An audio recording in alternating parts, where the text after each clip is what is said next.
Welcome to the Geekcentric podcast, and welcome to our spoiler-free review for The Expendables 4.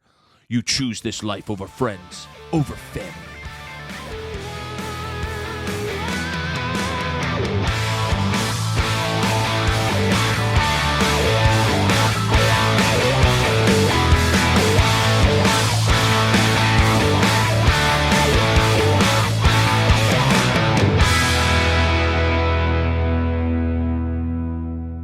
My name is Kev, and if you're joining us for the first time, well, we are Geekcentric, a podcast focusing on the world of movies, TV shows, games, toys, and collectibles, and all things geek-centric. Now, much like the EXPEND4BLES cuts down on the number of big names they have in the cast, so too are we going with a smaller crew than normal. Joining me for today's show, he's got one-liners up the wazoo and slowly walks away from explosions like he doesn't even care. He kicks ass and fends off bad guys without even messing up his hair. It's Justin. What up, J-Law? Why, hello. How are you? Doing all right. We saw something. We watched something. We saw something. Yes. Yeah, and I'm not sure quite what it was meant to be. Had higher hopes, but we definitely did watch something. Yes. I mean, on that note, today we are bringing the heavy firepower with our review of The Expendables 4. But don't worry, we won't get too trigger-happy, as this review will be spoiler-free. Before we fire up our machine gun-wielding motorcycle, let's talk about a group of people who are absolutely not expendable. We here at Geekcentric are fully behind the WGA and SAG-AFTRA as they strike to get the contracts they deserve. Recent talks have been promising, and we hope there's a resolution soon, but until there is, we will continue to show our support for the writers and creators that are the lifeblood and the true heart and soul behind all of the television and film content we love. Well, it's been 9 long years since Barney, Christmas, Gunner, and Toll Road were seen on screen kicking ass, or for that matter, stabbing, shooting, or blowing up ass together. Reuniting as the team of elite mercenaries, Jason Statham, Dolph Lundgren, Randy Couture, and Sylvester Stallone are joined for the first time by Curtis 50 Cent Jackson, Megan Fox, Tony Jaa, Iko Uwais, Jacob Scipio, Levi Tran, and Andy Garcia. According to the official Expendables website, armed with every weapon they can get their hands on and the skills to use them, the Expendables are the world's last line of defense and the team that gets called when all other options are off the table. But new team members with new styles and tactics are going to give new blood a whole new meaning. Shit. When the official website synopsis doesn't even bother to try describing the plot, you know you might be in trouble. Continuing the tradition of a new director for each film, the movie was helmed by Scott Waugh, based on a script by Kurt Wimmer, Tad Daggerhart, Max Adams, and Spencer Cohen. I'd like to give a super muscly flexed bicep bro high five to our friends at Cineplex Pictures and Touchwood PR for giving us a chance to check out the action early to let you know if this explosive reunion is worth gearing up for or if this movie is itself expendable. All right, well, let's cock and lock our thoughts and jump right in like we're heading on a mission out the back of a plane. Let's start, Justin, right off with what worked for you here. Well, you know, if we're talking about things that worked, there's few, you know, and I think a lot of it extends from the nostalgia of the original three. I did like seeing Sly and Jason Statham, you know, their bro buddy romance sort of take on effect where they hate each other. I thought it was really funny, and actually it sometimes I wish the movie focused more on it, but in less in the way that it actually did, if you know what I mean. Yeah, I think that like that's always served as a great sense of comedy. It kind of is the thing that binds the movies together is this sort of brotherhood, and it is the thing that drove this movie and made it worthwhile, and one of the reasons why I wanted to see it. Yeah, they've definitely found a great sort of chemistry. You know, Statham has just a great rapport on screen with so many guys. You know, he does it with Dwayne Johnson, which is why they got a movie together off the heels of the Fast and Furious franchise. Here, you know, it's almost like they made this just so we could see Statham and Sly do their thing, even if the movie focuses a hell of a lot more on Statham, which maybe we'll get into in a little bit more detail as we go on. It's tough to talk about the cast and not complain a little, so maybe I'll save some of my thoughts on the cast outside of those two for a little later, but I will say one thing I really enjoyed about this film was that at least it returned to an R rating, or 14A here in Canada, which meant we got some real blood and guts gore. The violence seemed a bit amped up from the third one. I think that really hurt the third one. But so yeah, I'll say that, you know, the use of excessive CGI blood squibs was at least something to enjoy throughout the movie. To applaud, yes, and to be excited about. Yeah, absolutely. I think the other thing too, and one of the reasons why I really like these movies is seeing the pairing of stars. Now, as you've mentioned, they went down with a very tailored crew. Like there's not that many people that really carried over, or any even just new big action stars. But that said, it was pretty cool to see Tony Jaa and Jason Statham, you know, together on screen in a movie, right? Like that's those moments where it's like you got your two toys and you put them together in a story. You know what I mean? And they're both you know, renowned action stars, so that's really, really cool. I wish there was more of that. Again, like you said before we started recording, this might be a bit more of a conflicting review, because with any sort of positive, there is an immediate negative that can go against it. And I think, to your point, as you're talking about the cast and the negative, that's it. I think for me, that's pretty much all the positives I have, and it really does hurt to say that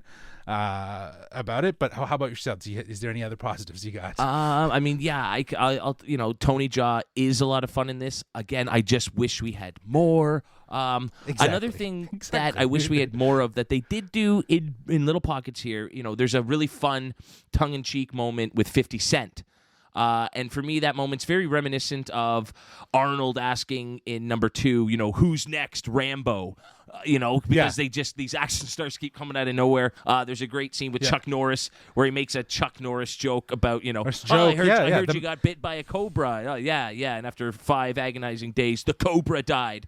Like, that's such a classic Chuck Norris joke. And so when they're poking fun at themselves, I think that's when this franchise is at its best, is when they can sort of look at how ridiculous some of these scenarios are, and the idea of like 50 Cent in this you know, testosterone-fueled action franchise, and they find a really fun way to sort of poke fun at him. I wish they were able to do that more in this movie. Yeah, it wasn't as meta. For me, at least, it was always the meta qualities of calling out, you know, like having Arnold say, I'll be back, but then Bruce Willis saying, you've been back too many times, I'll be back. And then he says, yippee-ki-yay. Like, you know, those super meta qualities make it a lot more fun and allow you as an audience member to not necessarily take it so seriously, and to realize what this really is. It's a celebration of these actors who have shaped what action movies look like mindless action movies. And, you know, a lot of those previous movies felt very 90s inspired, you know, in a lot of ways, in how they handled action and the threats and the sort of ex-military aspect and the sort of buddy cop humor, and, you know, it had all sorts of things mixed into it. So I don't think that this movie had very much of that, other than a couple lines here and there. And I think it just tried to really push it in a very more serious, not serious, but like, it didn't have fun with that notion as much, right? It kind of abandoned it in a lot of ways. And I think maybe one of the issues is they've kind of run out of that 80s star power. And I mean, you know, like you said, it's great to have Sly and Statham and Dolph Lundgren's back and Randy Couture, who like isn't really an action star outside of this franchise, but at least he's been in all 4, so we know him for these movies. But like, we're missing Terry Crews, we're missing Jet Li, we're missing, you know, later additions in the form of Arnold Schwarzenegger and Bruce Willis and Chuck Norris and Wesley Snipes, Jean-Claude Van Damme. Like, you know, we're just kind of missing that star sort of power. Yeah, and like the new cast members here are fine. Particularly, I thought Jacob Scipio playing the son of Antonio Banderas. There's another one I didn't mention in the list of people. He's great. He's a lot of fun. But at the same time, it's like, who the hell is this guy? Like, even Liam Hemsworth had Hunger Games to sort of have some name recognition when he was in the second. Yeah. Jacob Scipio, I was so surprised he was in it. Yeah. He's nobody. Yeah, I know. I know. And you're absolutely right. Huge shout out to Jacob. He was hilarious. He was also vicious. He was another huge positive to the movie. But you're right. It didn't have that star power, which just begs the question of why do a number 4? Yeah, Do you like know what I we're mean? 9 years later, 13 years from the first. Is there even a reason to do this? It didn't seem like they had one. It didn't seem like it. Like, even to have Iko in this movie along with Tony Jaa, the idea that both of them represent even just like how Jet Li, you know, sort of that East Asian action superstar power, that was really cool. Maybe have a little bit more of that, help celebrate a little bit more on that global front. Here's a huge name you could bring in. Jackie Chan, right in that vein. He's the one sort of action star that has that sort of name. He could be a Chuck Norris sort of like kind of character to do where flipping he's just, through windows and stunts that'll almost kill him like he used to. But he can have fun with it. He He can have fun with it, right? So, you know, like, and I loved seeing Chuck Norris in 2, right? And I loved seeing Jean-Claude Van Damme. So yeah, again, all of this to say that there wasn't enough of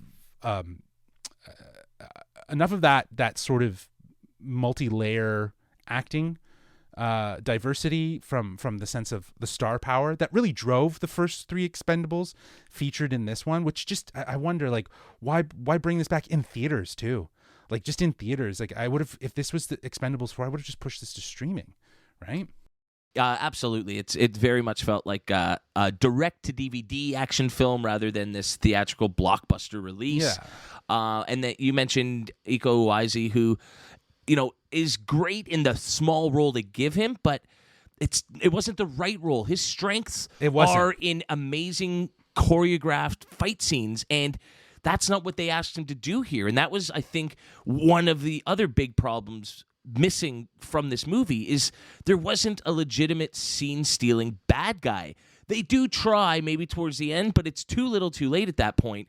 Like, you don't have your Eric Roberts, who's like a notorious dickhead from 80s movies. Yes. Jean-Claude Van Damme, it was fun to see him play a villain. Awesome. And then Mel Gibson, fresh off the heels of being a real-life asshole, comes in and plays one in a movie. So it's like, yeah, it's fun to root against him. Like, all 3 of those first movies have a bad guy you wanted to root against. Whereas, like, here I'm like, I want to see this bad guy do something. I'm, like, almost rooting for him to get in the action. And I think had they given him that chance to speak less and to fight more and come off as this, like, real threat to the Expendables, where, like, maybe he's killing guys left, right, and center. He's putting them legitimately at a threat.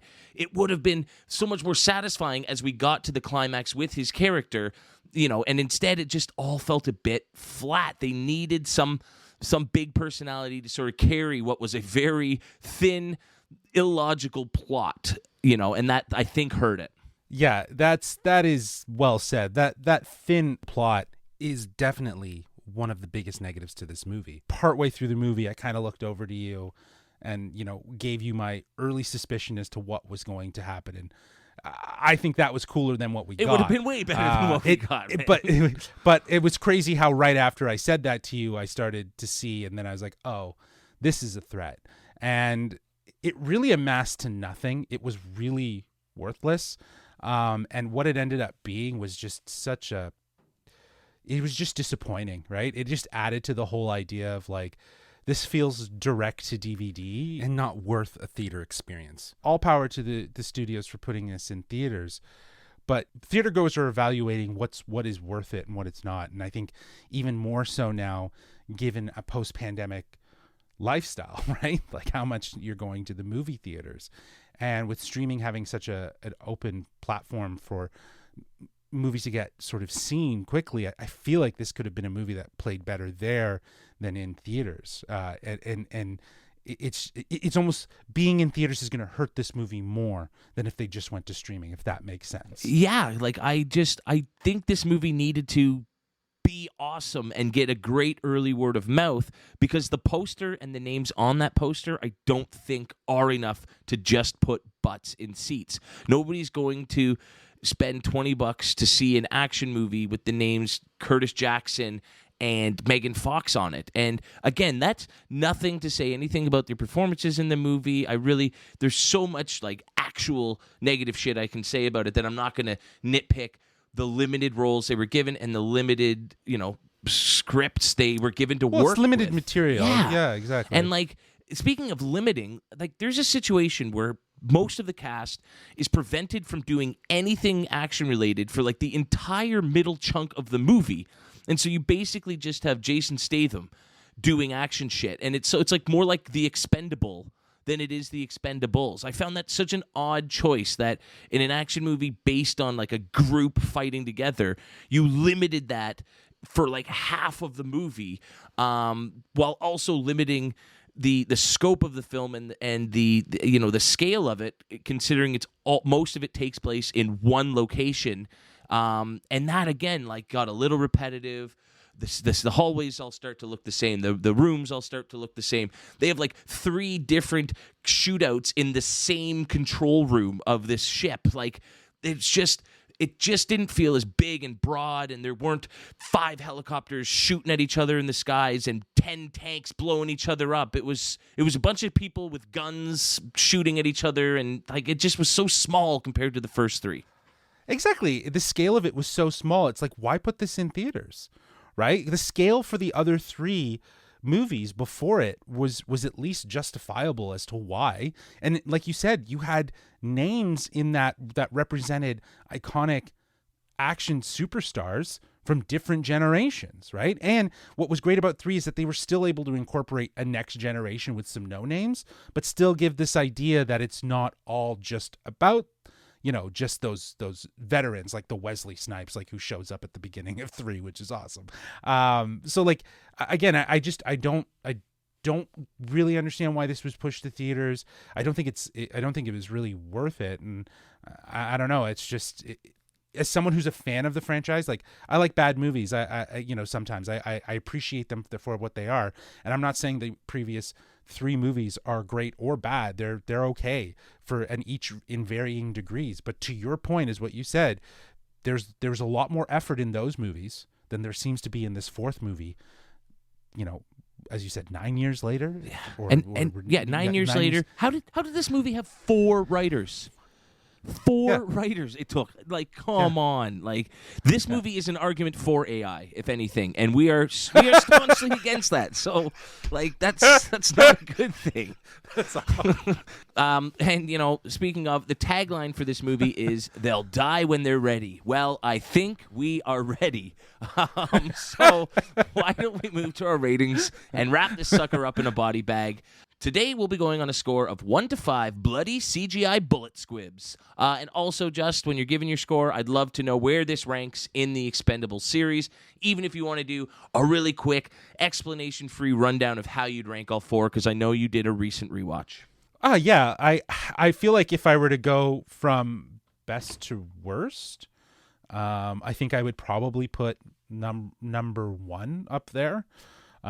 Just because it really did kick things off. It's not perfect, but I just mean the idea of introducing this action star superstar mixed bag story that was very meta. It was cool. Followed by number 2, which, you know, took it a little bit further. So I think those both would kind of be a tie for me. 3 is definitely third. And then I think the worst is 4, unfortunately. This movie did not meet my expectations of what I thought Expendables 4 would look like. Granted, I didn't know what to expect. I was expecting more cameos. Like, I thought, like, based, like you said, like the poster with the names, it's like, okay, it's an interesting dynamic of characters. I'm interested to see what they will do. I was hoping for more cameos, more star power, more purpose for even the characters that were in that story. I think, like you said, a lot of them were written very generic, which I guess is part and parcel with what to expect with these Expendable movies. They're kind of written to a sort of pre-existing genre type.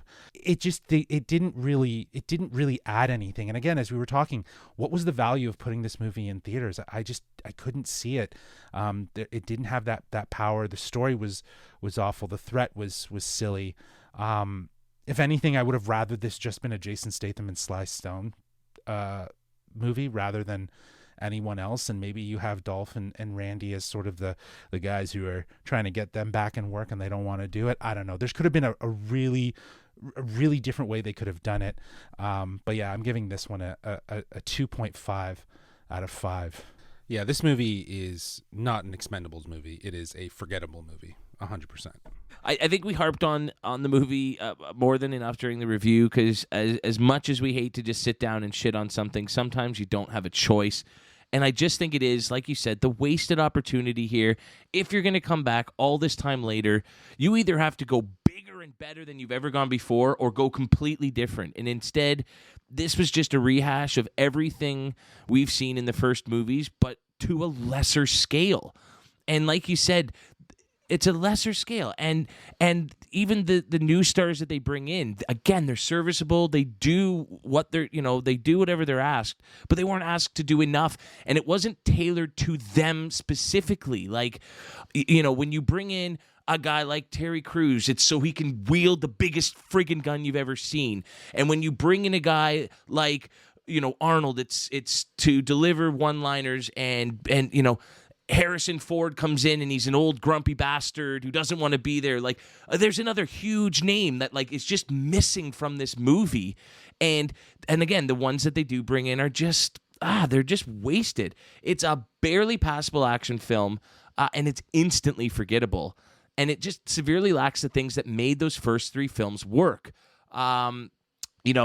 At least more so than this one did. Namely, it's big name action stars, a fun to hate villain, and then a sense of humor meant to poke fun at vintage action films while also serving as a love letter to them. This instead is almost like an attempted love letter to the previous better Expendables movies, but without half of the original cast and half of the star power that carried those other movies.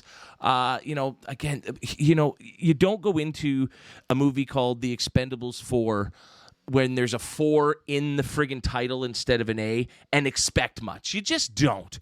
But even this managed to disappoint on that, so I'm right with you. This is getting a paltry 2.5 out of 5 bloody CGI bullet squibs. And it's not like I'd give the first three Expendables, any of them, a 4.5 or even a 4 maybe. Yeah. But I enjoyed them all the highest more is than a 3, honestly. Yeah, probably. Maybe a 3.5 for 2, only because it had that freaking star power up the wazoo. Like, when they're literally making a joke, who the hell is next? This movie is loaded. And at least in 2, they were still doing the silly over-the-top violence. I would probably rank it Expendables 2, Expendables 1. Man, I was hoping this would be better than Expendables 3, but it wasn't. So that's my really quick, just like, they saved the worst for last. Thanks a lot for that, guys. Well, that is it for this review of The Expendables 4. The film explodes onto screens this Friday, September 22nd. Once again, a huge thanks to our friends at Cineplex Pictures and Touchwood PR for the early screening so we could get this review to you early and let you know if this movie will blow your minds or if it just plain blows. Thanks for joining us. We hope you enjoyed, and if you did, don't forget to shoot, stab, or punch those subscribe buttons wherever you listen to podcasts if you haven't already. We can't wait to hear your thoughts on this latest entry into the Expendables franchise, and we're super curious to know where you'd rank it amongst the 4 movies. Please let us know by writing into wearegeekcentric@gmail.com. That's wearegeekcentric@gmail.com. Or if that feels a little too direct to DVD for you and you miss the good old days of theatrical action movie blockbusters, hit us up on our socials. You can do that on Twitter @GeekcentricYT or on Instagram, TikTok, and Threads @WeAreGeekcentric. This review pretty much puts a bullet in our hot geek summer, but we are heading into the fall with a ton of content, including our recent spoiler-free reviews for Season 2 of I Am Groot and Episodes 1 to 8 of Only Murders in the Building Season 3. We also recently recapped our experience at Fan Expo Toronto and shared what we considered to be the most exciting news emanating from this year's D23. Plus, our watch club for Disney Plus's sensation Ahsoka is well underway, with Episode 6 coming your way tomorrow. And finally, be sure to check out the plethora of incredible interviews we've had the absolute pleasure to conduct this year with some of our favorite actors, writers, directors, and showrunners.